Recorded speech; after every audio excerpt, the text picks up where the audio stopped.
ਜਦੋਂ ਮੈਂ ਮਾਂ ਬਣਨ ਵਾਲੀ ਸੀ ਉਸ ਸਮੇਂ ਮੈਂ ਥੋੜੀ ਬਿਮਾਰ ਰਹਿਣ ਲੱਗ ਪਈ ਸੀ। ਡਾਕਟਰਾਂ ਨੇ ਮੈਨੂੰ ਕਿਹਾ ਕਿ ਨਰਸ ਤੇਰੇ ਨਾਲ ਰਹੇਗੀ ਤੇ ਤੇਰਾ ਖਿਆਲ ਰੱਖੇਗੀ। ਉਹ ਨਰਸ ਮੇਰਾ ਬਹੁਤ ਖਿਆਲ ਰੱਖਦੀ ਸੀ, ਮੇਰੇ ਪੈਰ ਭੁੰਜੇ ਨਹੀਂ ਲੱਗਣ ਦਿੰਦੀ ਸੀ। ਇੱਕ ਦਿਨ ਮੇਰੀ ਗਵਾਂਢਣ ਸਾਡੇ ਘਰ ਆਈ ਤੇ ਮੈਨੂੰ ਕਹਿਣ ਲੱਗੀ ਕਿ ਤੁਹਾਡੇ ਕੋਠੇ ਤੇ ਬਹੁਤ ਆਵਾਜ਼ਾਂ ਆਉਂਦੀਆਂ ਨੇ। ਉਸ ਦੀ ਗੱਲ ਸੁਣ ਕੇ ਮੈਂ ਬਹੁਤ ਹੈਰਾਨ ਹੋ ਗਈ, ਕਿਉਂਕਿ ਸਾਡੇ ਕੋਠੇ ਤੇ ਇੱਕ ਪੁਰਾਣਾ ਕਮਰਾ ਸੀ ਤੇ ਉੱਥੇ ਕੋਈ ਵੀ ਆਉਂਦਾ ਜਾਂਦਾ ਨਹੀਂ ਸੀ। ਇੱਕ ਦਿਨ ਰਾਤ ਨੂੰ ਮੈਂ ਉੱਠ ਕੇ ਕੋਠੇ ਤੇ ਗਈ ਤਾਂ ਉੱਥੇ ਮੈਂ ਜੋ ਦੇਖਿਆ ਉਹਨੂੰ ਦੇਖ ਕੇ ਮੇਰੀ ਰੂਹ ਕੰਬ ਗਈ, ਕਿਉਂਕਿ ਉੱਥੇ ਮੇਰਾ ਪਤੀ, ਮੇਰਾ ਨਾਮ ਸਨਮ ਆ, ਜਿਸ ਘਰ ਵਿੱਚ ਮੇਰਾ ਵਿਆਹ ਹੋਇਆ ਸੀ, ਉਹ ਅਸੂਲਾਂ ਦੇ ਬਹੁਤ ਪੱਕੇ ਸੀ। ਮੇਰਾ ਪਤੀ ਬਹੁਤ ਚੰਗਾ ਸੀ। ਸਹੁਰੇ ਘਰ ਵਿੱਚ ਸਿਰਫ ਮੇਰੀ ਸੱਸ ਦਾ ਰਾਜ ਚੱਲਦਾ ਸੀ। ਉਹ ਜੋ ਕਹਿੰਦੀ ਸੀ ਸਾਰੇ ਗੱਲ ਮੰਨਦੇ ਸੀ, ਪਰ ਉਹ ਬਹੁਤ ਚੰਗੀ ਸੀ, ਕਿਸੇ ਦੇ ਨਾਲ ਵੀ ਨਾ ਇਨਸਾਫੀ ਨਹੀਂ ਕਰਦੀ ਸੀ। ਪਰ ਮੇਰਾ ਪਤੀ ਬਹੁਤ ਅਜੀਬ ਜਿਹਾ ਸੀ। ਉਹ ਜਦੋਂ ਮੇਰੇ ਨਾਲ ਹੁੰਦਾ ਸੀ ਬਹੁਤਾ ਖੁਸ਼ ਨਹੀਂ ਹੁੰਦਾ ਸੀ। ਮੈਂ ਬਹੁਤ ਸੋਹਣੀ ਅਤੇ ਜਵਾਨ ਵੀ ਸੀ। ਮੈਨੂੰ ਉਹਦੀ ਮਾਂ ਨੇ ਪਸੰਦ ਕੀਤਾ ਸੀ, ਪਰ ਫਿਰ ਵੀ ਮੇਰੇ ਪਤੀ ਨੂੰ ਪਤਾ ਨਹੀਂ ਮੇਰੇ ਤੋਂ ਕੀ ਦਿੱਕਤ ਸੀ। ਮੈਂ ਉਸ ਨੂੰ ਚੰਗੀ ਨਹੀਂ ਲੱਗਦੀ ਸੀ। ਮੇਰੀ ਮਾਸੀ ਕਹਿੰਦੀ ਸੀ ਮਰਦ ਬਹੁਤ ਅਜੀਬ ਹੁੰਦੇ ਆ। ਪਤਨੀ ਚਾਹੇ ਕਾਲੀ ਹੋਵੇ, ਬਦਸੂਰਤ ਹੋਵੇ ਜਾਂ ਆਪਣੀ ਪਸੰਦ ਦੀ ਨਾ ਹੋਵੇ, ਪਰ ਫਿਰ ਵੀ ਉਹ ਆਪਣਾ ਹੱਕ ਨਹੀਂ ਛੱਡਦੇ, ਚਾਹੇ ਸਾਰਾ ਦਿਨ ਕਿਉਂ ਨਾ ਆਪਣੀ ਪਤਨੀ ਨਾਲ ਲੜਦੇ ਰਹਿਣ। ਪਰ ਰਾਤ ਹੁੰਦਿਆਂ ਹੀ ਉਹਨਾਂ ਨੂੰ ਯਾਦ ਆ ਜਾਂਦਾ ਕਿ ਇਹ ਸਾਡੀ ਪਤਨੀ ਦੀ ਗੱਲ ਸਹੀ ਸੀ। ਮੈਨੂੰ 2 ਮਹੀਨਿਆਂ ਬਾਅਦ ਪਤਾ ਲੱਗਿਆ ਕਿ ਮੈਂ ਮਾਂ ਬਣਨ ਵਾਲੀ ਹਾਂ। ਕੁਝ ਹਫ਼ਤਿਆਂ ਤੋਂ ਮੇਰੀ ਤਬੀਅਤ ਬਹੁਤ ਖਰਾਬ ਰਹਿਣ ਲੱਗ ਪਈ ਸੀ। ਬਹੁਤ ਸੁਸਤੀ ਮਹਿਸੂਸ ਹੁੰਦੀ ਸੀ। ਉਲਟੀਆਂ ਤੇ ਚੱਕਰ ਦੇ ਨਾਲ ਮੇਰਾ ਬੁਰਾ ਹਾਲ ਸੀ। ਮੇਰੀ ਸੱਸ ਨੇ ਮੇਰੇ ਪਤੀ ਨੂੰ ਕਿਹਾ ਕਿ ਤੂੰ ਆਪਣੀ ਪਤਨੀ ਨੂੰ ਡਾਕਟਰ ਕੋਲ ਲੈ ਕੇ ਜਾ। ਲਿਜਾਣ ਨੂੰ ਤਾਂ ਮੇਰੀ ਸੱਸ ਵੀ ਮੈਨੂੰ ਡਾਕਟਰ ਕੋਲ ਲਿਜਾ ਸਕਦੀ ਸੀ, ਪਰ ਉਹ ਚਾਹੁੰਦੀ ਸੀ ਕਿ ਮੇਰਾ ਪਤੀ ਆਪਣੀਆਂ ਜ਼ਿੰਮੇਵਾਰੀਆਂ ਨੂੰ ਸਮਝੇ। ਪਰ ਮੇਰਾ ਪਤੀ ਮੈਨੂੰ ਵਧੀਆ ਡਾਕਟਰ ਕੋਲ ਨਹੀਂ ਲੈ ਕੇ ਗਿਆ, ਬਲਕਿ ਉਹ ਇੱਕ ਨਾਰਮਲ ਜਿਹੀ ਡਾਕਟਰ ਦੇ ਕੋਲ ਲੈ ਗਿਆ।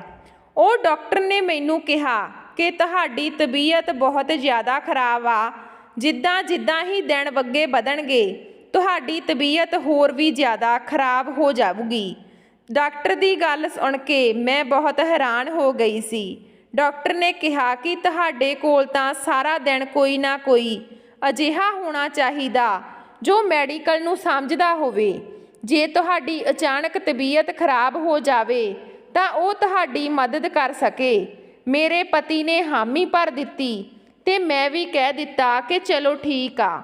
ਉਸ ਨੇ ਤੋਂ ਬਾਅਦ ਡਾਕਟਰ ਨੇ ਇੱਕ ਨਰਸ ਨੂੰ ਮੇਰੇ ਨਾਲ ਰਹਿਣ ਦਾ ਕੰਮ ਦਿੱਤਾ। ਨਰਸ ਮੈਨੂੰ ਦੇਖ ਕੇ ਕਾਫੀ ਹੈਰਾਨ ਸੀ। ਉਸ ਦਾ ਨਾਮ ਬਾਣੀ ਸੀ। ਉਹ ਮੇਰੀ ਹੀ ਉਮਰ ਦੀ ਸੀ ਤੇ ਬਹੁਤ ਸੋਹਣੀ ਸੀ। ਮੈਂ ਆਪਣੇ ਪਤੀ ਨੂੰ ਕਿਹਾ ਕਿ ਆਪਣੀ ਮੰਮੀ ਨਾਲ ਤੁਸੀਂ ਖੁਦ ਗੱਲ ਕਰ ਲਵੋ। ਮੇਰਾ ਪਤੀ ਮੈਨੂੰ ਕਹਿਣ ਲੱਗਾ ਕਿ ਤੂੰ ਟੈਨਸ਼ਨ ਨਾ ਲੈ, ਮੈਂ ਆਪੇ ਸਭ ਕੁਝ ਸੰਭਾਲ ਲਵਾਂਗਾ। ਡਾਕਟਰ ਨੇ ਖੁਦ ਉਹੀ ਕੁੜੀ ਦੀ ਗਾਰੰਟੀ ਚੁੱਕੀ ਸੀ। ਘਰ ਆ ਕੇ ਮੈਂ ਆਪਣੀ ਸੱਸ ਨੂੰ ਸਾਰਾ ਕੁਝ ਦੱਸ ਦਿੱਤਾ। ਇਹ ਪਹਿਲਾ ਕੰਮ ਸੀ ਜੋ ਮੇਰਾ ਪਤੀ ਬਹੁਤ ਜ਼ਿੰਮੇਵਾਰੀ ਨਾਲ ਕਰਦਾ ਸੀ। ਸ਼ਾਇਦ ਉਸ ਨੂੰ ਅਹਿਸਾਸ ਹੋ ਗਿਆ ਸੀ। ਅਗਲੀ ਸਵੇਰ ਉਹ ਨਰਸ ਸਾਡੇ ਘਰ ਆ ਗਈ। ਸਾਹਮਣੇ ਵਾਲਾ ਕਮਰਾ ਮੈਂ ਉਸ ਨੂੰ ਦੇ ਦਿੱਤਾ। ਉਸ ਦਾ ਸਾਰਾ ਸਮਾਨ ਉਸ ਦੇ ਕਮਰੇ ਵਿੱਚ ਰਖਵਾ ਦਿੱਤਾ। ਸਾਹਮਣੇ ਵਾਲਾ ਕਮਰਾ ਇਸ ਕਰਕੇ ਦਿੱਤਾ ਤਾਂ ਕਿ ਜੇ ਕੋਈ ਵੀ ਮੈਨੂੰ ਦਿੱਕਤ ਹੋਵੇ ਤਾਂ ਮੈਂ ਉਸ ਨੂੰ ਆਸਾਨੀ ਨਾਲ ਬੁਲਾ ਸਕਾਂ। ਮੇਰੀ ਨਣਦ ਕਹਿੰਦੀ ਕਿ ਬੜਾ ਖਿਆਲ ਰੱਖਿਆ ਜਾ ਰਿਹਾ। ਮੇਰੀ ਸੱਸ ਨੇ ਆਪਣੀ ਕੁੜੀ ਨੂੰ ਜਵਾਬ ਦਿੱਤਾ ਕਿ ਬੱਚਾ ਜੰਮਣਾ ਕੋਈ ਸੌਖਾ ਕੰਮ ਨਹੀਂ। ਪਹਿਲਾ ਬੱਚਾ ਤਾਂ ਵੈਸੇ ਵੀ ਬਹੁਤ ਮੁਸ਼ਕਲ ਨਾਲ ਹੁੰਦਾ। ਜਦੋਂ ਤੂੰ ਮਾਂ ਬਣੇਗੀ ਫਿਰ ਤੈਨੂੰ ਪਤਾ ਲੱਗੇਗਾ। ਮੇਰੀ ਸੱਸ ਬਹੁਤ ਚੰਗੀ ਸੀ। ਸਭ ਕੁਝ ਬਹੁਤ ਵਧੀਆ ਚੱਲ ਰਿਹਾ ਸੀ। ਮੈਂ ਹੈਰਾਨ ਸੀ ਕਿ ਮੇਰੀ ਥੋੜੀ ਜਿਹੀ ਤਬੀਅਤ ਖਰਾਬ ਹੋਈ ਤਾਂ ਮੇਰੇ ਲਈ ਇੱਕ ਪਰਸਨਲ ਨਰਸ ਰੱਖ ਦਿੱਤੀ।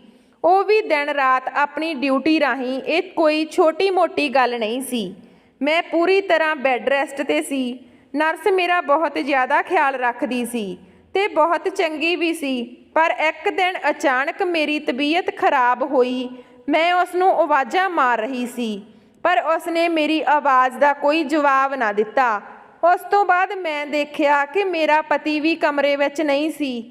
ਮੈਨੂੰ ਬਹੁਤ ਗੁੱਸਾ ਆਇਆ। ਮੈਂ ਹੈਰਾਨ ਸੀ ਕਿ ਇਹ ਸਭ ਕੀ ਹੋ ਰਿਹਾ। ਫਿਰ ਅਚਾਨਕ ਉਹ ਮੇਰੇ ਸਾਹਮਣੇ ਆ ਗਈ ਤੇ ਉਸ ਵੇਲੇ ਹੀ ਮੇਰਾ ਪਤੀ ਵੀ ਕਮਰੇ 'ਚ ਆ ਗਿਆ। ਮੈਂ ਉਸ ਨੂੰ ਪੁੱਛਿਆ ਕਿ ਤੁਸੀਂ ਕਿੱਥੇ ਚਲੇ ਗਏ ਸੀ। ਮੇਰੇ ਪਤੀ ਨੇ ਮੈਨੂੰ ਜਵਾਬ ਦਿੱਤਾ ਕਿ ਮੈਂ ਬਾਥਰੂਮ ਵਿੱਚ ਸੀ। ਸ਼ਾਇਦ ਮੇਰਾ ਪਤੀ ਸੱਚ ਨਹੀਂ ਕਹਿੰਦਾ ਸੀ, ਕਿਉਂਕਿ ਮੈਂ ਉਹਨਾਂ ਨੂੰ ਬਾਥਰੂਮ ਵਿੱਚ ਨਹੀਂ ਦੇਖਿਆ ਸੀ। ਉਸ ਤੋਂ ਬਾਅਦ ਨਰਸ ਨੇ ਮੇਰਾ ਬਲੱਡ ਪ੍ਰੈਸ਼ਰ ਚੈੱਕ ਕੀਤਾ ਤੇ ਮੈਨੂੰ ਦਵਾਈ ਦਿੱਤੀ। ਦਵਾਈ ਖਾਣ ਨਾਲ ਮੇਰੀ ਸਿਹਤ ਕੁਝ ਠੀਕ ਹੋ ਗਈ। ਫਿਰ ਮੈਂ ਆਰਾਮ ਨਾਲ ਸੌਂ ਗਈ। ਪਰ ਮੈਂ ਨੋਟ ਕੀਤਾ ਕਿ ਮੇਰੇ ਪਤੀ ਦੇ ਚਿਹਰੇ 'ਤੇ ਪਰੇਸ਼ਾਨੀ ਨਜ਼ਰ ਨਹੀਂ ਆ ਰਹੀ ਸੀ। ਕੁਝ ਦਿਨਾਂ ਤੋਂ ਉਹ ਜ਼ਿਆਦਾ ਹੀ ਖੁਸ਼ ਰਹਿਣ ਲੱਗ ਪਏ ਸੀ। ਉਹਨਾਂ ਦੇ ਚਿਹਰੇ 'ਤੇ ਬਹੁਤ ਹੀ ਖੁਸ਼ੀ ਦਿਸਦੀ ਸੀ। ਸਾਰੇ ਇਹੀ ਕਹਿੰਦੇ ਸੀ ਕਿ ਉਹ ਆਪਣੇ ਵਿਆਹ ਦਾ ਕਰਕੇ ਬਹੁਤ ਜ਼ਿਆਦਾ ਖੁਸ਼ ਆ ਤੇ ਦੂਜੀ ਖੁਸ਼ੀ ਉਸਦੇ ਬੱਚੇ ਦੀ। ਪਰ ਮੈਨੂੰ ਇਸ ਗੱਲ ਦਾ ਪਤਾ ਸੀ ਕਿ ਉਹ ਇਹ ਵਿਆਹ ਤੋਂ ਖੁਸ਼ ਨਹੀਂ ਆ। ਇਹ ਗੱਲ ਮੈਨੂੰ ਬਹੁਤ ਅਜੀਬ ਲੱਗ ਰਹੀ ਸੀ। ਹੁਣ ਉਹ ਇੰਨਾ ਜ਼ਿਆਦਾ ਖੁਸ਼ ਕਿਉਂ ਰਹਿੰਦੇ ਆ? ਨਹੀਂ ਤਾਂ ਪਹਿਲਾਂ ਉਹ ਇਦਾਂ ਦਾ ਮੂੰਹ ਬਣਾ ਕੇ ਰੱਖਦੇ ਸੀ ਜਿੱਦਾਂ ਕੋਈ ਮਰ ਗਿਆ ਹੋਵੇ। ਸ਼ਾਇਦ ਬੱਚੇ ਦੀ ਖਬਰ ਸੁਣ ਕੇ ਖੁਸ਼ ਹੋਣੇ ਆ। ਇਸ ਕਰਕੇ ਮੈਂ ਵੀ ਇਸ ਬਾਰੇ ਕਿਸੇ ਨਾਲ ਕੋਈ ਗੱਲ ਨਾ ਕੀਤੀ। ਬਾਣੀ ਮੇਰੇ ਨਾਲ ਕਾਫੀ ਘੁਲ ਮਿਲ ਗਈ ਸੀ। ਇਦਾਂ ਲੱਗਦਾ ਸੀ ਜਿੱਦਾਂ ਉਹ ਸਾਡੇ ਪਰਿਵਾਰ ਦਾ ਹੀ ਇੱਕ ਹਿੱਸਾ ਹੋਵੇ। ਇੱਕ ਦਿਨ ਮੇਰੀ ਨਨਾਣ ਨੇ ਕਹਿ ਦਿੱਤਾ ਕਿ ਨਰਸ ਕਿੰਨੀ ਚੰਗੀ ਆ, ਸਾਰਿਆਂ ਨਾਲ ਕਿੰਨਾ ਖੁਸ਼ ਰਹਿੰਦੀ ਆ। ਮੈਂ ਉਸ ਨੂੰ ਕਿਹਾ ਕਿ ਸਾਰਿਆਂ ਦਾ ਆਪਣਾ ਆਪਣਾ ਸੁਭਾਅ ਹੁੰਦਾ, ਕੋਈ ਕਿਸੇ ਤਰ੍ਹਾਂ ਦਾ ਹੁੰਦਾ, ਕੋਈ ਕਿਸੇ ਤਰ੍ਹਾਂ ਦਾ। ਪਤਾ ਨਹੀਂ ਮੇਰੀ ਨਨਾਣ ਨੂੰ ਮੇਰੇ ਤੋਂ ਨਫ਼ਰਤ ਕਿਉਂ ਸੀ, ਪਰ ਮੈਨੂੰ ਉਹ ਫਿਰ ਵੀ ਚੰਗੀ ਲੱਗਦੀ ਸੀ। ਮੇਰੀ ਨਨਾਣ ਦੀ ਕਿਸੇ ਮੁੰਡੇ ਨਾਲ ਗੱਲ ਸੀ, ਮੈਨੂੰ ਪਤਾ ਸੀ, ਪਰ ਮੈਂ ਫਿਰ ਵੀ ਕਿਸੇ ਨੂੰ ਕੁਝ ਨਹੀਂ ਦੱਸਦੀ ਸੀ। ਮੈਂ ਨਹੀਂ ਚਾਹੁੰਦੀ ਸੀ ਕਿ ਮੈਂ ਉਸ ਦੀ ਕੋਈ ਵੀ ਸ਼ਿਕਾਇਤ ਕਰਾਂ, ਕਿਉਂਕਿ ਉਹ ਮੈਨੂੰ ਸਾਰਿਆਂ ਦੇ ਸਾਹਮਣੇ ਝੂਠਾ ਸਾਬਤ ਕਰ ਸਕਦੀ ਸੀ। ਉਹ ਬਹੁਤ ਜ਼ਿਆਦਾ ਚਲਾਕ ਸੀ, ਇਸ ਲਈ ਮੈਂ ਚੁੱਪ ਸੀ। ਸਮਾਂ ਬੀਤਦਾ ਗਿਆ, ਪਰ ਇੱਕ ਦਿਨ ਕੁਝ ਇਦਾਂ ਦਾ ਹੋਇਆ ਕਿ ਮੇਰੀ ਸੱਸ ਘਰ ਨਹੀਂ ਸੀ ਤੇ ਗਵਾਂਢਣ ਸਾਡੇ ਘਰ ਆ ਗਈ। ਉਹ ਮੇਰੇ ਕੋਲ ਆ ਕੇ ਬੈਠ ਗਈ। ਮੈਂ ਉਸ ਨੂੰ ਚਾਹ ਫੜਾਈ ਤੇ ਉਹਨਾਂ ਦੇ ਕੋਲ ਬੈਠ ਗਈ। ਸਾਡੇ ਘਰ ਦਾ ਕੋਠਾ ਤੇ ਉਹਨਾਂ ਦਾ ਕੋਠਾ ਇੱਕ ਹੀ ਸੀ। ਗਵਾਂਢਣ ਮੈਨੂੰ ਕਹਿਣ ਲੱਗੀ ਕਿ ਰੱਬ ਦਾ ਸ਼ੁਕਰ ਆ ਤੂੰ ਮੈਨੂੰ ਇਕੱਲੀ ਮਿਲ ਗਈ, ਮੈਂ ਤੇਰੇ ਨਾਲ ਬਹੁਤ ਜ਼ਰੂਰੀ ਗੱਲ ਕਰਨੀ ਆ। ਮੈਂ ਉਹਨਾਂ ਨੂੰ ਕਿਹਾ ਕਿ ਹਾਂਜੀ ਬੋਲੋ, ਤੁਸੀਂ ਕਿਹੜੀ ਜ਼ਰੂਰੀ ਗੱਲ ਕਰਨੀ ਆ? ਉਹ ਕਹਿਣ ਲੱਗੀ ਕਿ ਮੈਂ ਜਾਣਦੀ ਹਾਂ ਕਿ ਤੁਹਾਡਾ ਨਵਾਂ ਵਿਆਹ ਹੋਇਆ, ਤੁਸੀਂ ਦੋਨੋਂ ਜਵਾਨ ਅਤੇ ਸੋਹਣੇ ਆ। ਵਿਆਹ ਦੇ ਸ਼ੁਰੂ ਵਾਲੇ ਦਿਨ ਤਾਂ ਬਹੁਤ ਸੋਹਣੇ ਹੁੰਦੇ ਆ, ਇੱਕ ਦੂਜੇ ਬਿਨਾਂ ਰਹਿ ਵੀ ਨਹੀਂ ਹੁੰਦਾ। ਮੈਂ ਬਹੁਤ ਹੈਰਾਨ ਹੋ ਗਈ ਕਿ ਆਂਟੀ ਕਿਸ ਤਰ੍ਹਾਂ ਦੀਆਂ ਗੱਲਾਂ ਕਰ ਰਹੀ ਆ। ਮੈਂ ਉਹਨਾਂ ਨੂੰ ਕਿਹਾ ਤੁਸੀਂ ਕੀ ਕਹਿਣਾ ਚਾਹੁੰਦੇ ਹੋ, ਮੈਨੂੰ ਖੁੱਲ੍ਹ ਕੇ ਦੱਸੋ। ਉਹ ਆਂਟੀ ਮੈਨੂੰ ਕਹਿਣ ਲੱਗੀ ਕਿ ਬੇਟਾ ਅਸੀਂ ਅੱਜ ਤੁਹਾਡੇ ਵਾਂਗੂ ਅਮੀਰ ਨਹੀਂ ਆ, ਸਾਡੇ ਘਰ ਤਾਂ ਪੱਖਾ ਵੀ ਨਹੀਂ, ਗਰਮੀ ਬਹੁਤ ਜ਼ਿਆਦਾ ਲੱਗਦੀ ਆ, ਇਸ ਕਰਕੇ ਸਾਡਾ ਕਮਰਿਆਂ ਦੇ ਵਿੱਚ ਦਮ ਘੁੱਟਦਾ ਤੇ ਅਸੀਂ ਹਵਾ ਲੈਣ ਕੋਠੇ 'ਤੇ ਆ ਜਾਂਦੇ ਹਾਂ। ਮੇਰਾ ਪਤੀ ਤੇ ਮੇਰੀਆਂ 4 ਕੁੜੀਆਂ ਜੋ ਜਵਾਨ ਆ, ਅਸੀਂ ਕੋਠੇ 'ਤੇ ਸੌਂਦੇ ਹਾਂ। ਤੁਹਾਡੇ ਕੋਠੇ ਤੋਂ ਬਹੁਤ ਅਜੀਬ ਆਵਾਜ਼ਾਂ ਆਉਂਦੀਆਂ। ਆਵਾਜ਼ਾਂ ਸੁਣ ਕੇ ਅਸੀਂ ਸਾਰੇ ਸ਼ਰਮ ਨਾਲ ਪਾਣੀ ਹੋ ਜਾਂਦੇ ਹਾਂ, ਕਿਉਂਕਿ ਮੇਰੀਆਂ ਬੇਟੀਆਂ ਵੱਡੀਆਂ, ਉਹਨਾਂ 'ਤੇ ਵੀ ਅਸਰ ਪੈਂਦਾ। ਉਹਨਾਂ ਦੀ ਗੱਲ ਸੁਣ ਕੇ ਮੈਂ ਹੈਰਾਨ ਹੋ ਗਈ ਕਿ ਇਹ ਆਂਟੀ ਕੀ ਕਹਿ ਰਹੀ ਆ, ਕਿਹੜੀਆਂ ਆਵਾਜ਼ਾਂ ਦੀ ਗੱਲ ਕਰਦੀ ਆ। ਰੱਬ ਤੋਂ ਡਰੋ, ਇਹ ਕਿਸ ਤਰ੍ਹਾਂ ਦੀਆਂ ਗੱਲਾਂ ਕਰਦੇ ਹੋ? ਅੱਜ ਕੱਲ੍ਹ ਮੈਂ ਬਿਮਾਰ ਹਾਂ, ਮੈਂ ਤਾਂ ਆਪਣੇ ਕਮਰੇ ਤੋਂ ਬਾਹਰ ਵੀ ਨਹੀਂ ਨਿਕਲਦੀ। ਉਹ ਮੈਨੂੰ ਕਹਿਣ ਲੱਗੀ ਕਿ ਮੈਂ ਨਹੀਂ ਚਾਹੁੰਦੀ ਸੀ ਤੇਰੇ ਨਾਲ ਇਸ ਬਾਰੇ ਕੋਈ ਗੱਲ ਕਰਾਂ, ਪਰ ਮੇਰੇ ਕੋਲੋਂ ਹੁਣ ਰਹਿ ਨਹੀਂ ਹੋਇਆ, ਕਿਉਂਕਿ ਮੇਰੀਆਂ 4 ਕੁੜੀਆਂ ਸਾਡੇ ਨਾਲ ਹੀ ਕੋਠੇ 'ਤੇ ਸੌਂਦੀਆਂ। ਬਾਕੀ ਬੇਟਾ ਤੁਸੀਂ ਮੇਰੀ ਗੱਲ ਦਾ ਗੁੱਸਾ ਨਾ ਕਰਿਓ, ਤੁਹਾਡਾ ਨਵਾਂ ਵਿਆਹ ਹੋਇਆ, ਤੁਹਾਡੇ ਪਿਆਰ ਨੂੰ ਕਿਸੇ ਦੀ ਨਜ਼ਰ ਨਾ ਲੱਗੇ। ਮੈਂ ਤਾਂ ਬਸ ਇਹੀ ਕਹਿਣਾ ਕਿ ਤੁਸੀਂ ਮੇਰੀ ਗੱਲ 'ਤੇ ਗੌਰ ਕਰਿਓ। ਉਸ ਤੋਂ ਬਾਅਦ ਉਹ ਜਲਦੀ ਚਲੀ ਗਈ। ਉਸ ਦੀ ਗੱਲ ਸੁਣ ਕੇ ਮੈਂ ਹੈਰਾਨ ਸੀ। ਮੈਨੂੰ ਉਹਨਾਂ ਦੀ ਕੋਈ ਵੀ ਗੱਲ ਸਮਝ ਨਹੀਂ ਆਈ ਕਿ ਇਹ ਆਖਿਰ ਕਹਿਣਾ ਕੀ ਚਾਹੁੰਦੀ ਸੀ। ਕੋਠੇ 'ਤੇ ਤਾਂ ਪੁਰਾਣਾ ਕਮਰਾ ਸੀ, ਉੱਥੇ ਕਬਾੜ ਦਾ ਸਮਾਨ ਪਿਆ ਸੀ। ਭਲਾ ਅਸੀਂ ਉੱਥੇ ਕੀ ਕਰਨ ਜਾਣਾ ਸੀ? ਮੇਰੇ ਪਤੀ ਤਾਂ ਮੈਨੂੰ ਕਮਰੇ ਦੇ ਵਿੱਚ ਵੀ ਘੱਟ ਹੀ ਬੁਲਾਉਂਦੇ ਸੀ। ਨਾ ਹੀ ਮੇਰੇ ਵੱਲ ਚੰਗੀ ਤਰ੍ਹਾਂ ਦੇਖਦੇ ਸੀ। ਮੈਂ ਹੈਰਾਨ ਸੀ ਕਿ ਸ਼ਾਇਦ ਇਹਨਾਂ ਨੂੰ ਕੋਈ ਗਲਤਫਹਿਮੀ ਹੋਈ ਆ। ਸ਼ਾਇਦ ਇਹ ਆਵਾਜ਼ ਕਿਸੇ ਹੋਰ ਦੇ ਘਰੋਂ ਆਉਂਦੀ ਹੋਣੀ ਆ। ਮੈਂ ਸੋਚਿਆ ਇੱਥੇ ਸਾਰੇ ਹੀ ਰਹਿੰਦੇ ਆ, ਅਸੀਂ ਇਕੱਲੇ ਤਾਂ ਨਹੀਂ ਰਹਿੰਦੇ। ਮੇਰੇ ਦਿਮਾਗ ਦੇ ਵਿੱਚ ਇੱਕ ਹੋਰ ਗੱਲ ਆਈ ਕਿ ਕਿਤੇ ਇਹ ਸਭ ਮੇਰੀ ਨਨਾਣ ਦਾ ਕੀਤਾ ਕਰਾਇਆ ਤਾਂ ਨਹੀਂ। ਉਹ ਤਾਂ ਨਹੀਂ ਕਿਸੇ ਨੂੰ ਘਰ ਬੁਲਾਉਂਦੀ। ਮੈਂ ਤਾਂ ਇਹ ਸੋਚ ਕੇ ਹੈਰਾਨ ਸੀ ਕਿ ਮੇਰੀ ਨਨਾਣ ਇੰਨੀ ਗਲਤ ਕਿੱਦਾਂ ਹੋ ਸਕਦੀ ਆ। ਉਹ ਰਾਤ ਨੂੰ ਕਿਸੇ ਨੂੰ ਕੋਠੇ 'ਤੇ ਕਿੱਦਾਂ ਬੁਲਾ ਸਕਦੀ ਆ।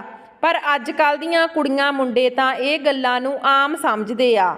ਮੈਂ ਸੋਚਿਆ ਕਿ ਮੈਨੂੰ ਆਪਣੀ ਨਨਾਣ 'ਤੇ ਨਿਗਾਹ ਰੱਖਣੀ ਪੈਣੀ ਆ ਅਤੇ ਸਬੂਤਾਂ ਦੇ ਨਾਲ ਆਪਣੇ ਘਰਦਿਆਂ ਨੂੰ ਸਾਰਾ ਕੁਝ ਦੱਸਣਾ ਪੈਣਾ, ਕਿਉਂਕਿ ਇੱਦਾਂ ਤਾਂ ਉਹ ਆਪਣੇ ਘਰ ਦੀ ਇੱਜ਼ਤ ਨੂੰ ਮਿੱਟੀ 'ਚ ਰੋਲ ਦੇਵੇਗੀ। ਮੈਂ ਫੈਸਲਾ ਕਰ ਲਿਆ, ਮੈਂ ਕੁਝ ਨਾ ਕੁਝ ਜ਼ਰੂਰ ਕਰਾਂਗੀ। ਮੈਂ ਚਾਹੁੰਦੀ ਸੀ ਕਿ ਮੈਂ ਆਪਣੀ ਨਨਾਣ 'ਤੇ ਨਿਗਾਹ ਰੱਖਾਂ, ਪਰ ਮੇਰੀ ਨਰਸ ਮੈਨੂੰ ਥੱਲੇ ਉਤਰਨ ਹੀ ਨਹੀਂ ਦਿੰਦੀ ਸੀ। ਪਰ ਅੱਜ ਰਾਤ ਬਹੁਤ ਹੀ ਅਜੀਬ ਹੋਇਆ। ਰਾਤ ਹੋਈ ਤਾਂ ਮੈਂ ਗੂੜ੍ਹੀ ਨੀਂਦ ਵਿੱਚ ਸੌਂ ਗਈ ਅਤੇ ਮੈਨੂੰ ਪਤਾ ਹੀ ਨਹੀਂ ਚੱਲਿਆ। ਜਦੋਂ ਸਵੇਰ ਦੇ 10 ਵੱਜ ਗਏ, ਮੈਨੂੰ ਤਾਂ ਰਾਤ ਨੂੰ ਆਪਣੀ ਨਨਾਣ 'ਤੇ ਨਿਗਾਹ ਰੱਖਣੀ ਸੀ। ਜਦੋਂ ਰਾਤ ਹੁੰਦੀ ਤਾਂ ਮੈਂ ਗੂੜ੍ਹੀ ਨੀਂਦ ਵਿੱਚ ਸੌਂ ਜਾਂਦੀ ਸੀ। ਮੈਨੂੰ ਪਤਾ ਹੀ ਨਹੀਂ ਲੱਗਦਾ ਸੀ। ਮੈਂ ਬਹੁਤ ਹੈਰਾਨ ਸੀ, ਇਹ ਸਭ ਮੇਰੇ ਨਾਲ ਕੀ ਹੋ ਰਿਹਾ ਸੀ। ਇੱਕ ਦਿਨ ਫਿਰ ਇਸੇ ਤਰ੍ਹਾਂ ਹੀ ਅਜੀਬ ਹੋਇਆ। ਮੇਰੀ ਨਨਾਣ ਆਪਣੇ ਬੁਆਏਫਰੈਂਡ ਨਾਲ ਗੱਲ ਕਰ ਰਹੀ ਸੀ। ਉਹ ਆਪਸ 'ਚ ਲੜਦੇ ਸੀ। ਮੇਰੀ ਨਨਾਣ ਉਹਨੂੰ ਕਹਿੰਦੀ ਸੀ ਕਿ ਮੈਂ ਤੈਨੂੰ ਕਿੰਨੀ ਵਾਰ ਦੱਸ ਚੁੱਕੀ ਹਾਂ ਕਿ ਮੈਂ ਤੈਨੂੰ ਇਕੱਲੀ ਨਹੀਂ ਮਿਲ ਸਕਦੀ। ਤੈਨੂੰ ਇਹ ਗੱਲ ਕਿਉਂ ਸਮਝ ਨਹੀਂ ਆਉਂਦੀ? ਮੈਨੂੰ ਆਪਣੀ ਮਾਂ ਤੋਂ ਬਹੁਤ ਜ਼ਿਆਦਾ ਡਰ ਲੱਗਦਾ। ਫਿਰ ਮੈਨੂੰ ਸ਼ੱਕ ਪੈ ਗਿਆ ਕਿ ਨਹੀਂ, ਇਹ ਇੱਦਾਂ ਦਾ ਕੰਮ ਨਹੀਂ ਕਰ ਸਕਦੀ, ਇਹ ਕਿਸੇ ਹੋਰ ਦਾ ਕੰਮ ਆ। ਮੈਂ ਆਪਣੀ ਨਨਾਣ ਦੇ ਕੋਲ ਚਲੀ ਗਈ। ਮੈਨੂੰ ਆਪਣੇ ਕੋਲ ਆਉਂਦਿਆਂ ਦੇਖ ਕੇ ਉਹਨੇ ਉਸੇ ਵੇਲੇ ਫੋਨ ਕੱਟ ਦਿੱਤਾ ਅਤੇ ਮੈਨੂੰ ਕਹਿਣ ਲੱਗੀ ਕਿ ਭਾਬੀ ਤੁਸੀਂ ਮੇਰੇ ਕਮਰੇ ਵਿੱਚ ਕੀ ਕਰ ਰਹੇ ਹੋ? ਮੈਂ ਉਸ ਨੂੰ ਕਿਹਾ ਕਿ ਮੈਂ ਤੇਰੇ ਨਾਲ ਇੱਕ ਗੱਲ ਕਰਨਾ ਚਾਹੁੰਦੀ ਹਾਂ। ਆਪਣੀ ਨਨਾਣ ਨੂੰ ਉਸ ਦੇ ਬਾਰੇ ਮੈਂ ਸਾਰਾ ਕੁਝ ਦੱਸ ਦਿੱਤਾ। ਉਹ ਮੈਨੂੰ ਕਹਿਣ ਲੱਗੀ ਕਿ ਭਾਬੀ ਤੁਹਾਨੂੰ ਸਾਰਾ ਕੁਝ ਪਤਾ ਸੀ, ਫਿਰ ਵੀ ਤੁਸੀਂ ਕਿਸੇ ਨੂੰ ਨਹੀਂ ਦੱਸਿਆ। ਮੈਂ ਉਸ ਨੂੰ ਕਿਹਾ ਕਿ ਸਾਰੇ ਇੱਕੋ ਜਿਹੇ ਨਹੀਂ ਹੁੰਦੇ। ਇਸੇ ਤਰ੍ਹਾਂ ਹੀ ਮੇਰੀ ਉਹਦੇ ਨਾਲ ਵਧੀਆ ਦੋਸਤੀ ਹੋ ਗਈ। ਉਹ ਮੈਨੂੰ ਕਹਿਣ ਲੱਗੀ ਕਿ ਭਾਬੀ ਮੈਂ ਇਹ ਸਭ ਕਰਨ ਬਾਰੇ ਕਦੇ ਸੋਚ ਵੀ ਨਹੀਂ ਸਕਦੀ, ਬਾਕੀ ਉਹ ਤਾਂ ਘਰੇ ਰਿਸ਼ਤਾ ਭੇਜਣ ਵਾਲੇ ਆ। ਮੈਂ ਉਸ ਨੂੰ ਕਿਹਾ ਕਿ ਅਸੀਂ ਵੀ ਇੰਨੇ ਰੋਮਾਂਟਿਕ ਨਹੀਂ ਆ। ਉਸ ਤੋਂ ਬਾਅਦ ਅਸੀਂ ਦੋਨਾਂ ਨੇ ਸੋਚ ਲਿਆ ਕਿ ਆਖਿਰ ਇਹ ਰਾਜ਼ ਦਾ ਪਤਾ ਕਰਕੇ ਰਵਾਂਗੇ। ਇਹ ਗੱਲ ਤਾਂ ਚੱਲ ਇੱਕ ਪਾਸੇ ਸੀ, ਪਰ ਮੈਂ ਹੁਣ ਪਤੀ ਦੀਆਂ ਕੁਝ ਹਰਕਤਾਂ ਨੂੰ ਨੋਟ ਕੀਤਾ ਸੀ। ਮੇਰਾ ਪਤੀ ਮੇਰੇ ਤੋਂ ਹੋਰ ਵੀ ਜ਼ਿਆਦਾ ਦੂਰ ਰਹਿਣ ਲੱਗ ਗਿਆ। ਉਸ ਨੂੰ ਮੇਰਾ ਕੋਈ ਖਿਆਲ ਹੀ ਨਹੀਂ ਸੀ। ਨਰਸ ਮੈਨੂੰ ਰੋਜ਼ ਹੀ ਇੱਕ ਗੋਲੀ ਖਾਣ ਤੋਂ ਬਾਅਦ ਮੈਨੂੰ ਨੀਂਦ ਆ ਜਾਂਦੀ ਸੀ। ਇੱਕ ਦੋ ਵਾਰ ਮੈਂ ਉਸ ਨੂੰ ਪੁੱਛਿਆ ਕਿ ਇਹ ਕਿਹੜੀ ਗੋਲੀ ਆ। ਉਹਨੇ ਮੈਨੂੰ ਕਹਿ ਦਿੱਤਾ ਕਿ ਇਹ ਦਰਦ ਦੀ ਗੋਲੀ ਆ। ਜਦੋਂ ਦੀ ਮੈਂ ਇਹ ਗੋਲੀ ਖਾਂਦੀ ਸੀ, ਉਸ ਦਿਨ ਤੋਂ ਹੀ ਮੈਨੂੰ ਗੂੜ੍ਹੀ ਨੀਂਦ ਆ ਜਾਂਦੀ ਸੀ।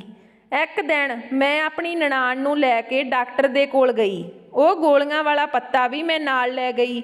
ਡਾਕਟਰ ਨੇ ਦੱਸਿਆ ਇਹ ਤਾਂ ਨੀਂਦ ਦੀ ਗੋਲੀ ਆ, ਇਹ ਤਾਂ ਅੱਧੀ ਵੀ ਖਾਧੀ ਜਾਵੇ ਤਾਂ ਵੀ ਬੰਦੇ ਨੂੰ ਬਹੁਤ ਜ਼ਿਆਦਾ ਨੀਂਦ ਆਉਂਦੀ ਆ। ਜਿੱਦਾਂ ਦੀ ਤੁਹਾਡੀ ਹਾਲਤ, ਤੁਹਾਨੂੰ ਇਹ ਗੋਲੀ ਨਹੀਂ ਖਾਣੀ ਚਾਹੀਦੀ। ਤੁਹਾਨੂੰ ਇਹ ਕੌਣ ਦਿੰਦਾ? ਡਾਕਟਰ ਦੀ ਗੱਲ ਸੁਣ ਕੇ ਮੈਂ ਤੇ ਮੇਰੀ ਨਨਾਣ ਦੋਨੋਂ ਹੈਰਾਨ ਰਹਿ ਗਈਆਂ। ਮੈਂ ਸੋਚ ਲਿਆ ਕਿ ਅੱਜ ਮੈਂ ਇਹ ਗੋਲੀ ਨਹੀਂ ਖਾਵਾਂਗੀ। ਰਾਤ ਹੋਈ ਤੇ ਮੈਂ ਆਪਣੇ ਕਮਰੇ ਵਿੱਚ ਬੈਠੀ ਸੀ। ਬਾਣੀ ਮੈਨੂੰ ਦਵਾਈ ਦੇਣ ਆਈ।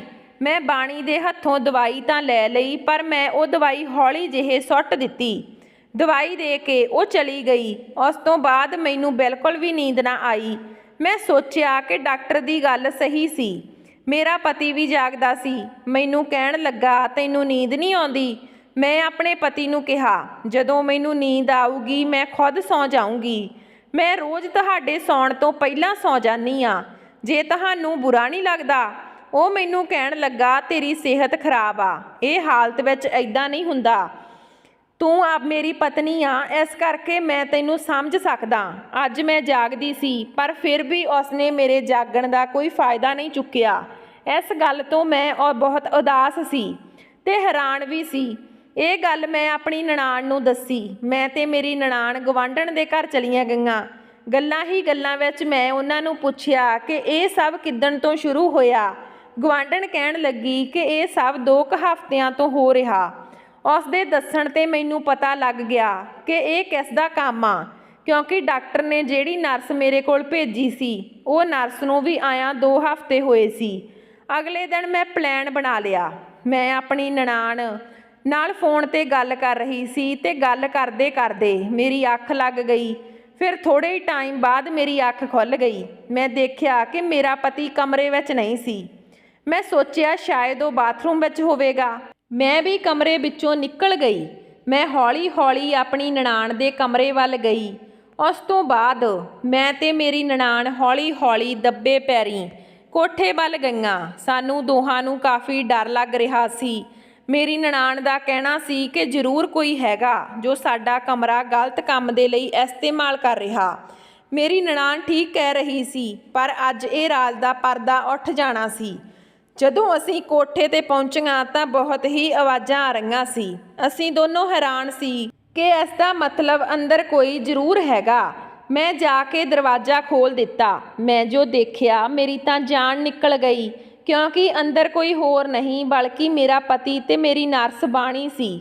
ਮੇਰੇ ਦਿਮਾਗ ਨੇ ਤਾਂ ਕੰਮ ਕਰਨਾ ਬੰਦ ਕਰ ਦਿੱਤਾ। ਮੈਂ ਉਸੇ ਵੇਲੇ ਰੋਣਾ ਸ਼ੁਰੂ ਕਰ ਦਿੱਤਾ। ਮੇਰੀ ਨਨਾਣ ਨੇ ਰੌਲਾ ਪਾ ਕੇ ਮੇਰੀ ਸੱਸ ਨੂੰ ਵੀ ਉੱਪਰ ਬੁਲਾ ਲਿਆ। ਮੇਰਾ ਪਤੀ ਤੇ ਨਰਸ ਇੱਕ ਮੁਜਰਮ ਦੀ ਤਰ੍ਹਾਂ ਖੜੇ ਸੀ। ਮੈਂ ਅੱਜ ਸਾਰਾ ਕੁਝ ਦੱਸ ਦਿੱਤਾ ਕਿ ਮੇਰੇ ਪਤੀ ਦਾ ਸੁਭਾਅ ਮੇਰੇ ਨਾਲ ਕਿਸ ਤਰ੍ਹਾਂ ਦਾ ਸੀ ਤੇ ਨਰਸ ਮੈਨੂੰ ਰੋਜ਼ ਨੀਂਦ ਦੀ ਦਵਾਈ ਦਿੰਦੀ ਸੀ, ਕਿਉਂਕਿ ਇਸ ਤੋਂ ਮੇਰੀ ਜਾਨ ਨੂੰ ਵੀ ਖਤਰਾ ਸੀ। ਗੱਲਾਂ ਹੀ ਗੱਲਾਂ ਵਿੱਚ ਮੈਂ ਗਵਾਂਢਣ ਵਾਲੀ ਗੱਲ ਵੀ ਸਾਰਿਆਂ ਨੂੰ ਦੱਸ ਦਿੱਤੀ। ਮੇਰੀ ਸੱਸ ਗੁੱਸੇ ਵਿੱਚ ਕਹਿਣ ਲੱਗੀ ਕਿ ਹੁਣ ਤੁਸੀਂ ਸੱਚ ਦੱਸਣਾ ਕਿ ਨਹੀਂ। ਜੇ ਤੁਸੀਂ ਸੱਚ ਨਾ ਦੱਸਿਆ ਤਾਂ ਮੈਂ ਹੁਣੇ ਹੀ ਤੁਹਾਨੂੰ ਪੁਲਿਸ ਦੇ ਹਵਾਲੇ ਕਰ ਦੇਣਾ। ਬਾਣੀ ਡਰ ਗਈ ਤੇ ਕਹਿਣ ਲੱਗੀ, ਅਸੀਂ ਇੱਕ ਦੂਜੇ ਨੂੰ ਬਹੁਤ ਪਿਆਰ ਕਰਦੇ ਹਾਂ। ਨਾ ਮੈਨੂੰ ਕੋਈ ਮੇਰੀ ਜਾਤ ਪਾਤ ਦਾ ਪਤਾ ਸੀ ਤੇ ਨਾ ਹੀ ਮੇਰੇ ਮਾਪਿਓ ਸੀ। ਇਸ ਕਰਕੇ ਇਹਨਾਂ ਨੂੰ ਪਤਾ ਸੀ ਕਿ ਤੁਸੀਂ ਨਹੀਂ ਮੰਨਣਾ। ਤੁਸੀਂ ਜ਼ਬਰਦਸਤੀ ਆਪਣੇ ਮੁੰਡੇ ਦਾ ਵਿਆਹ ਕਰ ਦਿੱਤਾ। ਪਰ ਅਸੀਂ ਇੱਕ ਦੂਜੇ ਨੂੰ ਬਹੁਤ ਪਿਆਰ ਕਰਦੇ ਸੀ ਤੇ ਇੱਕ ਦੂਜੇ ਬਿਨਾਂ ਨਹੀਂ ਰਹਿ ਸਕਦੇ ਸੀ। ਇਸ ਕਰਕੇ ਅਸੀਂ ਦੋਨਾਂ ਨੇ ਪਲਾਨ ਬਣਾਇਆ। ਅਸੀਂ ਦੋਨੋਂ ਜਣੇ ਡਾਕਟਰ ਦੇ ਨਾਲ ਰਲ ਗਏ ਤੇ ਡਾਕਟਰ ਨੂੰ ਇਹ ਸਭ ਕਹਿਣ ਲਈ ਕਹਿ ਦਿੱਤਾ। ਉਹਨਾਂ ਨੂੰ ਇਹ ਸਭ ਕਹਿਣ ਤੇ ਬਹੁਤ ਸਾਰੇ ਪੈਸੇ ਦਿੱਤੇ। ਡਾਕਟਰ ਨੇ ਵੀ ਲਾਲਚ ਵਿੱਚ ਆ ਕੇ ਸਾਡੀ ਗੱਲ ਮੰਨ ਲਈ। ਡਾਕਟਰ ਨੇ ਝੂਠ ਬੋਲਿਆ ਸੀ ਕਿ ਤੁਹਾਡੀ ਨੂੰਹ ਨੂੰ 24 ਘੰਟੇ ਨਰਸ ਦੀ ਲੋੜ ਸੀ। ਉਹ ਡਾਕਟਰ ਸਾਡੇ ਨਾਲ ਮਿਲੇ ਹੋਏ ਸੀ। ਅਸੀਂ ਦੋਨਾਂ ਨੇ ਇੱਕ ਘਰ ਵਿੱਚ ਰਹਿਣ ਲਈ ਇਹ ਸਭ ਕੀਤਾ। ਮੈਂ ਤੁਹਾਡੀ ਨੂੰਹ ਨੂੰ ਨੀਂਦ ਦੀਆਂ ਗੋਲੀਆਂ ਦਿੰਦੀ ਸੀ ਤਾਂ ਕਿ ਉਸ ਨੂੰ ਹੋਸ਼ ਨਾ ਰਵੇ। ਰਾਤ ਹੁੰਦਿਆਂ ਹੀ ਅਸੀਂ ਦੋਨੋਂ ਕੋਠੇ 'ਤੇ ਆ ਜਾਂਦੇ ਸੀ। ਇਹ ਕਹਿੰਦੇ ਹੋਏ ਇੱਕਦਮ ਉਹ ਚੁੱਪ ਹੋ ਗਈ। ਮੇਰੀ ਸੱਸ ਗੁੱਸੇ ਵਿੱਚ ਬੋਲੀ, ਰੁਕ ਕਿਉਂ ਗਈ? ਹੋਰ ਵੀ ਬੇਸ਼ਰਮੀ ਦਾ ਕਿੱਸਾ ਜੇ ਕੋਈ ਰਹਿ ਗਿਆ ਤਾਂ ਸੁਣਾ ਦੇ। ਮੇਰੀ ਸੱਸ ਨੇ ਮੇਰੇ ਪਤੀ ਦੀ ਬੜੀ ਬੇਇੱਜ਼ਤੀ ਕੀਤੀ ਤੇ ਬਹੁਤ ਹੀ ਗੱਲਾਂ ਸੁਣਾਈਆਂ। ਉਸ ਨੂੰ ਸਾਰੀ ਜਾਇਦਾਦ ਤੋਂ ਬੇਦਖਲ ਕਰ ਦਿੱਤਾ। ਮੈਂ ਕਿਹਾ, ਮੇਰਾ ਕੀ ਕਸੂਰ ਆ? ਮੇਰੇ ਬੱਚੇ ਦਾ ਕੀ ਹੋਵੇਗਾ? ਮੈਂ ਕੀ ਕਰਾਂਗੀ? ਮੇਰੀ ਸੱਸ ਕੋਈ ਸਖਤ ਫੈਸਲਾ ਸੁਣਾਉਣਾ ਚਾਹੁੰਦੀ ਸੀ। ਉਸ ਤੋਂ ਬਾਅਦ ਉਸਨੇ ਇੱਦਾਂ ਦੀ ਗੱਲ ਕਹੀ ਜਿਸ ਨੂੰ ਸੁਣ ਕੇ ਮੈਂ ਹੈਰਾਨ ਵੀ ਸੀ। ਸੱਸ ਕਹਿਣ ਲੱਗੀ ਕਿ ਇਹ ਨਰਸ ਨੂੰ ਤਾਂ ਮੈਂ ਪੁਲਿਸ ਦੇ ਹਵਾਲੇ ਕਰੂੰਗੀ ਤੇ ਆਪਣੇ ਮੁੰਡੇ ਨੂੰ ਵੀ ਘਰੋਂ ਕੱਢ ਦੇਵਾਂਗੀ ਜਿੰਨਾ ਚਿਰ ਇਹਨੂੰ ਅਕਲ ਨਹੀਂ ਆਉਂਦੀ। ਮੈਂ ਇਸ ਨੂੰ ਘਰੇ ਨਹੀਂ ਵੜਨ ਦੇਣਾ। ਮੈਂ ਗੁੱਸੇ ਵਿੱਚ ਬੋਲ ਦਿੱਤਾ ਕਿ ਇਹ ਸਭ ਤੁਸੀਂ ਬੰਦ ਕਰੋ, ਮੈਂ ਆਪਣੇ ਘਰ ਚੱਲੀ ਹਾਂ। ਮੇਰੀ ਸੱਸ ਮੈਨੂੰ ਕਹਿਣ ਲੱਗੀ ਕਿ ਨਹੀਂ ਬੇਟਾ, ਤੂੰ ਇਹ ਘਰ ਛੱਡ ਕੇ ਨਹੀਂ ਜਾ ਸਕਦੀ। ਬੇਟਾ, ਤੂੰ ਕਦੇ ਵੀ ਇਹ ਨਾ ਸਮਝੀ ਕਿ ਤੂੰ ਇਕੱਲੀ ਆ। ਮੈਂ ਤੇ ਮੇਰੀ ਕੁੜੀ ਅਸੀਂ ਤੇਰੇ ਨਾਲ ਆ। ਤੂੰ ਫਿਕਰ ਨਾ ਕਰ। ਜੋ ਵੀ ਫੈਸਲਾ ਹੋਵੇਗਾ ਉਹ ਤੇਰੇ ਹੱਕ ਵਿੱਚ ਹੋਵੇਗਾ। ਗੁੱਸੇ ਵਿੱਚ ਮੇਰੀ ਸੱਸ ਨੇ ਨਰਸ ਨੂੰ ਕਿਹਾ ਕਿ ਦਫਾ ਹੋ ਜਾ ਮੇਰੇ ਘਰੋਂ। ਉਸ ਤੋਂ ਬਾਅਦ ਬਾਣੀ ਨੇ ਜੋ ਗੱਲ ਕਹੀ ਜਿਸ ਨੂੰ ਸੁਣ ਕੇ ਅਸੀਂ ਸਾਰੇ ਵੀ ਹੈਰਾਨ ਸੀ। ਉਹ ਕਹਿਣ ਲੱਗੀ ਕਿ ਮੇਰੇ ਪੇਟ ਵਿੱਚ ਵੀ ਇਸ ਘਰ ਦਾ ਵਾਰਸ ਆ, ਜਾਣੀ ਕਿ ਤੁਹਾਡੇ ਮੁੰਡੇ ਦੀ ਔਲਾਦ। ਸਾਰਿਆਂ ਨੇ ਗੁੱਸੇ ਦੀ ਨਿਗਾਹ ਨਾਲ ਮੇਰੇ ਪਤੀ ਵੱਲ ਦੇਖਿਆ। ਉਹ ਕਹਿਣ ਲੱਗੀ ਕਿ ਤੁਸੀਂ ਇਸ ਦੇ ਵੱਲ ਇੱਦਾਂ ਨਾ ਦੇਖੋ, ਉਹਦੇ ਤਾਂ ਬੱਚੇ ਦਾ ਨਾਮ ਵੀ ਸੋਚ ਲਿਆ। ਇਹ ਸੁਣ ਕੇ ਤਾਂ ਮੈਂ ਬੇਹੋਸ਼ ਹੋ ਗਈ। ਜਦੋਂ ਮੇਰੀ ਅੱਖ ਖੁੱਲ੍ਹੀ ਤਾਂ ਮੇਰੀ ਸੱਸ ਦਾ ਫੈਸਲਾ ਇਹ ਸੀ ਕਿ ਮੇਰੇ ਪਤੀ ਦਾ ਵਿਆਹ ਕਰ ਦਿੱਤਾ ਜਾਵੇ, ਨਹੀਂ ਤਾਂ ਲੋਕ ਇਸ ਘਰ ਦੇ ਵਾਰਸ ਨੂੰ ਨਜਾਇਜ਼ ਕਹਿਣਗੇ। ਇਹ ਵੀ ਗੱਲ ਸੱਚੀ ਸੀ ਕਿ ਇਹ ਬੱਚੇ ਦਾ ਕੋਈ ਕਸੂਰ ਨਹੀਂ ਸੀ। ਉਹ ਵੀ ਇਸ ਘਰ ਵਿੱਚ ਹੀ ਰਹੇਗਾ। ਉਸ ਤੋਂ ਬਾਅਦ ਮੇਰੇ ਪਤੀ ਦਾ ਤੇ ਨਰਸ ਦਾ ਵਿਆਹ ਹੋ ਗਿਆ। ਮੈਨੂੰ ਕਿਸ ਗੱਲ ਦੀ ਸਜ਼ਾ ਮਿਲੀ ਮੈਨੂੰ ਕੋਈ ਪਤਾ ਨਹੀਂ ਸੀ, ਬਾਣੀ ਗਲਤ ਕਰਕੇ ਵੀ ਜਿੱਤ ਗਈ ਸੀ ਤੇ ਖਾਨਦਾਨ ਦੀ ਨੂੰਹ ਬਣ ਗਈ ਸੀ। ਮੇਰੇ ਮੁੰਡਾ ਹੋਇਆ ਤੇ ਉਹਦੇ ਵੀ ਮੁੰਡਾ, ਪਰ ਇਸ ਗੱਲ ਦਾ ਕੋਈ ਫਰਕ ਨਹੀਂ ਪੈਂਦਾ ਸੀ।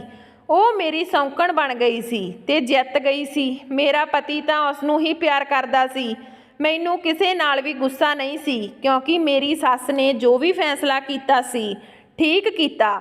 ਉਹ ਸਾਡੇ ਘਰ ਦੀ ਨੂੰਹ ਬਣ ਗਈ। ਸਾਰੇ ਉਸ ਨੂੰ ਜਾਣਦੇ ਸੀ ਤੇ ਬਹੁਤ ਮਾਣ ਕਰਦੇ ਸੀ। ਹੁਣ ਮੈਂ ਆਪਣੀ ਸੱਸ ਦੇ ਨਾਲ ਵੀ ਥੋੜਾ ਜਿਹਾ ਨਾਰਾਜ਼ ਰਹਿਣ ਲੱਗ ਗਈ। ਮੈਂ ਗੱਲ ਕਰਨਾ ਵੀ ਛੱਡ ਦਿੱਤਾ। ਬਾਣੀ ਦਾ ਕਿਸੇ ਹੋਰ ਨਾਲ ਚੱਕਰ ਚੱਲ ਪਿਆ। ਇਹ ਗੱਲ ਦਾ ਸਭ ਤੋਂ ਪਹਿਲਾਂ ਮੇਰੀ ਸੱਸ ਨੂੰ ਪਤਾ ਲੱਗਾ। ਮੇਰੀ ਸੱਸ ਨੇ ਇਸ ਬਾਰੇ ਮੇਰੇ ਪਤੀ ਦੇ ਨਾਲ ਗੱਲ ਕੀਤੀ। ਮੇਰੇ ਪਤੀ ਨੇ ਸੋਚਿਆ ਕਿ ਅੱਜ ਰਾਤ ਮੈਂ ਉਸ ਨੂੰ ਪੁੱਛਾਂਗਾ ਕਿ ਉਸਨੇ ਇਹ ਸਭ ਕਿਉਂ ਕੀਤਾ, ਪਰ ਮੇਰੇ ਪਤੀ ਦੇ ਪੁੱਛਣ ਤੋਂ ਪਹਿਲਾਂ ਹੀ ਉਹ ਕਿਸੇ ਮੁੰਡੇ ਨਾਲ ਭੱਜ ਗਈ। ਉਹ ਆਪਣੀ ਬੱਚੇ ਨੂੰ ਤੇ ਮੇਰੇ ਪਤੀ ਨੂੰ ਹਮੇਸ਼ਾ ਦੇ ਲਈ ਛੱਡ ਕੇ ਚਲੀ ਗਈ। ਪਰ ਇਹ ਸਭ ਦੇ ਵਿੱਚ ਉਹ ਛੋਟੇ ਬੱਚੇ ਦਾ ਕੀ ਕਸੂਰ ਸੀ? ਮੈਂ ਮਾਂ ਬਣ ਕੇ ਉਸ ਨੂੰ ਪਾਲਣ ਲੱਗੀ। ਮੇਰਾ ਪਤੀ ਆਪਣੇ ਬੀਤੇ ਤੇ ਬਹੁਤ ਸ਼ਰਮਿੰਦਾ ਸੀ।